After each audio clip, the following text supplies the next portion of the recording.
¿ya? Pero sí, se gana muy bien, ¿ya? Ahora, el programa de conservación, me costó esa palabra, de conservación auditiva en Chile está mediado por diferentes tipos de protocolos, normas o leyes. Una de ellas es el protocolo de exposición ocupacional a ruido Prexor. Ya este documento ustedes lo pueden encontrar, ¿ya? Ahora, yo no voy a mandarlos a que busquen el Prexor. Yo se los voy a subir a la aula virtual, complementario a los archivos que van a ir en la clase del día de hoy. Bueno, además van a ir algunas lecturas complementarias cortitas para que también los puedan leer. Este documento está en el Instituto de Salud Pública de Chile, está normado, actualizado, todo. ¿Ya?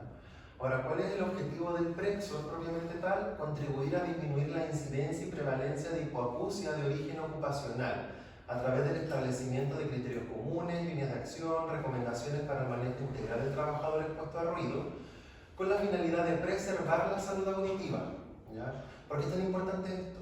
Porque las personas que presentan daño auditivo debido al trabajo tienen que ser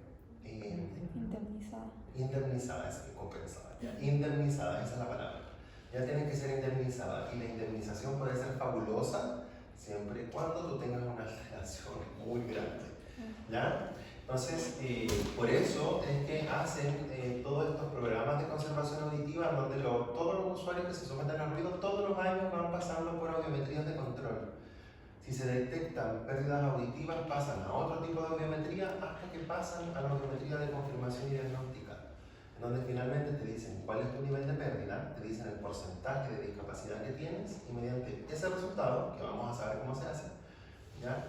Le van a otorgar a ese sujeto una indemnización que en un momento puntual, una cantidad de plata X, le pueden dar una indemnización parcial que se va con parte de su sueldo for the life hasta que muera, o en su caso una pensión total, que el usuario o trabajador afectado sale de sus labores, no trabaja más, porque no puede trabajar, ¿ya? Pero se va con su sueldo íntegro hasta que se muera, sin trabajar nunca más a nadie, ¿ya? Eso es el programa Prexor, ¿ya?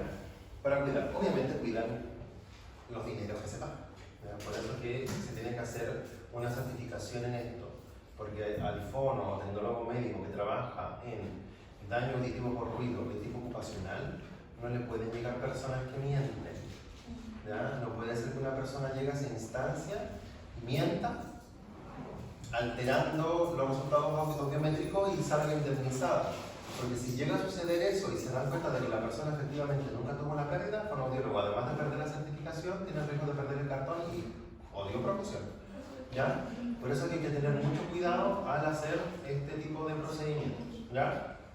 El Prexor en sí se enfoca o tiene bastantes aristas que es importante mencionar, que una tiene que ver con el manejo del riesgo, y eso se hace en terreno, en donde existen personas, en este caso los prevencionistas, que van a estar con sonómetros y de hecho tienen dispositivos encima que dependiendo del nivel de ruido que haya van tirando alarmas. ¿Ya? De hecho, no podemos estar expuestos a muy altos niveles de sonido mucho tiempo porque eso provoca que la audición disminuya. Todo eso está medido, ¿ya? Así que ese es el primero, el manejo del riesgo en terreno, ver cuánto es el nivel de sonido que hay para buscar, obviamente, la manera de protección y todo lo que tiene que ver con eso para poder estar en buenas condiciones. Y lo otro es el manejo del trabajador propiamente tal, que tiene que ver con el trabajador en terreno, donde se hacen las audiometrías de ingreso, de base y de seguimiento. ¿Ya? Cada una de esas audiometrías tiene un objetivo y les voy a dejar estas páginas que están acá arriba para que ustedes la puedan leer. ¿Ya? El documento Prexor todavía no está en el campus virtual, ojo con eso, ya después de esta clase va a estar. Y la segunda lista del manejo del trabajador es en el laboratorio. Cuando el usuario llega al laboratorio es porque se va a hacer la audiometría de confirmación y de egreso. Eso quiere decir que va a ser como lo final antes de recibir la indemnización. ¿Ya?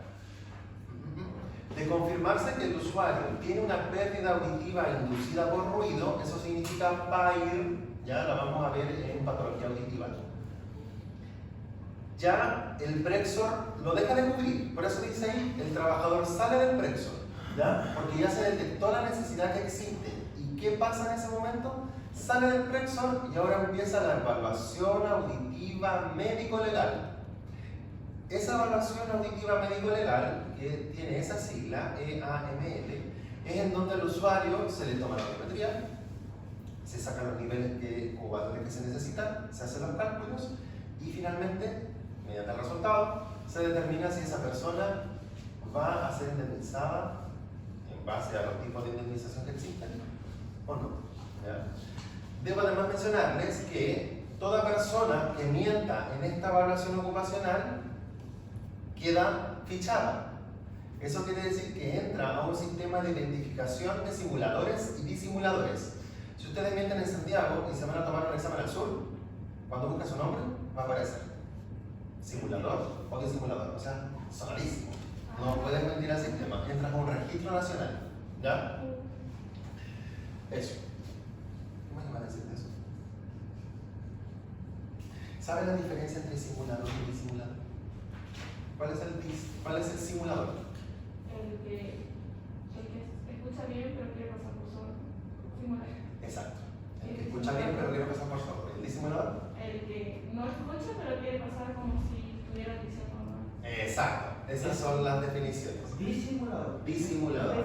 ¿Ya? ¿Por qué se llama disimulador? Hay sujetos, por ejemplo, en el primer caso, que es el de simulación, que quieren recibir la indemnización porque no es mala. ¿Ya? Es buena, pero existen otras personas que tienen riesgo de despido y esos son los disimuladores, porque saben que si tienen una pérdida auditiva y se la detectan, pueda que lo echen, ¿ya? Entonces, ¿qué hacen? Mienten y apretan el botón hasta por si acaso para que los umbrales salgan normales, ¿ya? Ese es el disimulador y ambos dos casos son malos, ¿ya?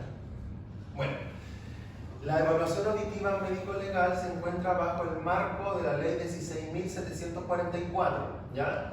Este es un seguro social obligatorio de ese año para accidentes de trabajo y enfermedades profesionales. ¿Cuál es la cobertura que tiene? Para todos los trabajadores en cualquier labor que se desempeñe, ¿ya? Dentro de la empresa. ¿Cuáles son las contingencias cubiertas? Accidentes del trabajo, accidentes de fuerza mayor y C, enfermedades profesionales. En este punto es donde ingresamos nosotros desde el punto de vista auditivo. Esta ley tiene administraciones del seguro y no es solo una, son varias, ¿ya? Esta administración del seguro está a cargo del sistema público, del INP y de los servicios de salud, a nivel del sistema privado, del IST, de la H y de la Mutual, y de empresas con la administración delegada. En este caso está la ENAP, Codelco y Chilectra. Ya todas ellas están con esta administración del seguro. El seguro permite que existan prestaciones médicas y prestaciones económicas, cualquiera de las dos. ¿Qué otras normativas que están vigentes rigen y complementan a esta ley? Todas estas, ¿ya? La guía técnica del Instituto de Salud Pública, que es para la evaluación de trabajadores expuestos a ruido y a sordera profesional, la circular 3G40, un instructivo para la calificación y evaluación de las enfermedades, esta gigante la 3G40, así que solamente hay que leer el capítulo de audición y equilibrio, no todos nosotros, ¿ya? Luego tenemos la circular B33, que modifica cierta parte de la 3G40, pero no la sustituye completa, ¿ya? Para eso hay que leerla, ¿ya? Y compararla. Bueno, cuando ustedes hagan el curso de, bueno, si ustedes lo hacen, ¿ya? De audiometría médico-legal, todas estas leyes las van a ver en detalle para que la conozcan, ¿ya? Al menos el objetivo de esta clase no es entrar en todas las leyes, sino que conozcan cuáles son, o el nominativo, ¿ya? Y luego tenemos el programa PECA, ¿ya? Yo al menos, así como de lo que alcancé a ver de esto al pasar por práctica profesional, porque yo no me dedico a audiometría médico-legal, pasé por un centro de práctica en Rancagua que se dedicaba al programa PECA, ¿ya? Era una clínica privada que evaluaba a todos los trabajadores de la minera Teniente en Rancagua, ¿ya? Y ahí nos llegaban, pues, todos los días teníamos que evaluar a un montón de gente en audiometrías de ingreso. O sea, saber si esta persona que va a ingresar a la empresa viene con una pérdida auditiva previa, ¿ya? O tiene audición normal. Ese programa PECA se apoya con el fonoaudiólogo y también con el médico especialista que va a ser quien deja pasar o no pasar al trabajador a la siguiente etapa de entrevista, ¿ya? Es tan exigente el PECA de que si las personas tienen daño auditivo inicial no laboral, o sea, en la zona aguda, umbrales que están por debajo de 20 decibeles, pueden ser 25 o 30, esos usuarios no son candidatos para entrar en una empresa, porque ya vienen con un daño. Entonces, si ingresan, ese daño aumenta y obviamente la empresa va a tener que hacerse cargo del daño previo, que claramente no lo van a asumir. ¿Ya? Por eso que una persona con daño auditivo no ingresa. ¿Ya? Ahora, otras normativas también tenemos esta en los artículos número 2 y 3, que habla de la incapacidad temporal y la invalidez. ¿Ya? La incapacidad temporal es un efecto transitorio, por algo se llama temporal. Por ejemplo, ¿ya? Un ejemplo de ellos. Cuando nosotros estamos, por ejemplo, en este ambiente que es como súper regulado, no hay mucha bulla, ¿ya? No hay saturación por parte de los oídos, no debiésemos tener ningún tipo de incapacidad temporal, o sea, que venga y luego se vaya. Pero, como ejemplo, sí podríamos tener una alteración temporal cuando nosotros nos sometemos a altos niveles de ruido durante lapsos de tiempo. Por ejemplo, cuando ustedes van al estadio, ya si hay mucha bulla, a las discos, donde hay demasiado bulla. Cuando ustedes salen, tienen ese efecto de pitido y sienten que escuchan menos, o por lo contrario, los usuarios empiezan a hablar muy fuerte. ¿Ya? Y es porque mi audición tuvo una variación del umbral. Esa es una variación auditiva temporal. Durante un tiempo tú estás así, regularmente 16 horas a 24, y luego ya tu audición se recupera a la situación previa del carrete, o previa del estadio, o previa de la situación de ruido intenso a la cual se expusieron. El problema es que si ustedes continúan, ya no es un efecto temporal o transitorio, sino que se empieza a hacer permanente. ¿Ya? O sea, ya no se recupera la condición auditiva previa, ya va quedando daño. ¿Ya? Ahora, eso es como ejemplo. ¿Ya? La incapacidad temporal, como dijimos, era transitorio, no se hace necesario graduarla y corresponde al 15% o al menos del 15% de incapacidad. ¿Ya? Muy poco. Y la invalidez es mucho más importante porque tiene un efecto permanente.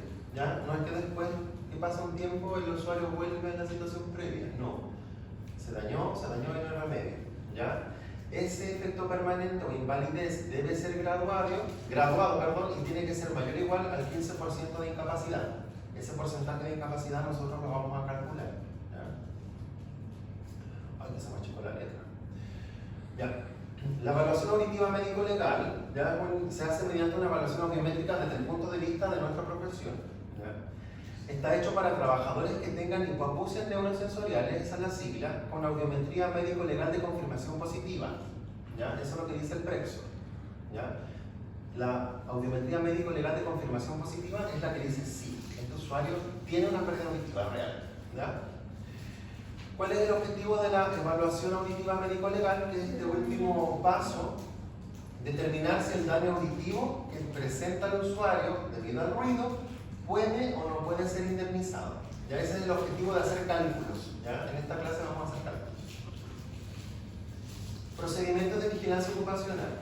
Primero se hace una audiometría en estos sujetos con 12 horas de reposo auditivo previo. ¿Se acuerdan que les dije yo recién que si estábamos expuestos a alto nivel de ruido, pasamos tiempo que nuestra audición empeoraba, pero después mejoraba? ¿Ya? Todas las personas que pasen a esta evaluación, sí o sí tienen que tener esa cantidad de reposo previo, porque si no se corre el riesgo de que la audición esté mucho más abajo y no es la situación auditiva real del usuario. Ya sería un examen alterado, propiamente. Y además, esta audiometría, como ya estamos en esta evaluación médico-legal, ya tiene que estar realizada o ser hecha por un profesional con formación en audiología, en este caso en Chile hay 2, tecnólogo médico y fonoaudiólogo, y sí o sí tiene que estar acreditado por el Instituto de Salud Pública, que es lo que yo les dije al inicio de la clase. No cualquiera hace audiometrías de este tipo. ¿Ya? Ahora, ustedes en la práctica, si alguna vez lo llegan a ver, se van a dar cuenta que es lo mismo que hacemos nosotros. ¿Ya? Pero recibir esa certificación es que el profesional que está ahí se validó de que sabe cómo lo hace. ¿Ya? No hay dudas de ese conocimiento. ¿Ya? Por eso que no puede ser cualquier persona. Porque pueden ser fonoaudiólogos, por ejemplo, que se dedicaron toda su vida al lenguaje y después se tienen una beca. No puede pasar eso. ¿Ya? Ahora, ¿qué se evalúa? Vía aérea, ósea, logaudiometría, diapasones y la impedanciometría. Ahora, de todos estos test, la impedanciometría ustedes no lo conocen. ¿Ya? La impedanciometría es un contenido que van a ver en la siguiente asignatura, ¿ya? Que sería audiología 2. Ahí se ve la impedanciometría, en qué se basa y qué evalúa. Ahora, si es necesario, ¿ya? ¿Cuándo se hace necesario? Lo que voy a hablar ahora, ¿ya? Aplicar otras pruebas es cuando tenemos dudas de si los resultados... ¿Por qué no te No sé.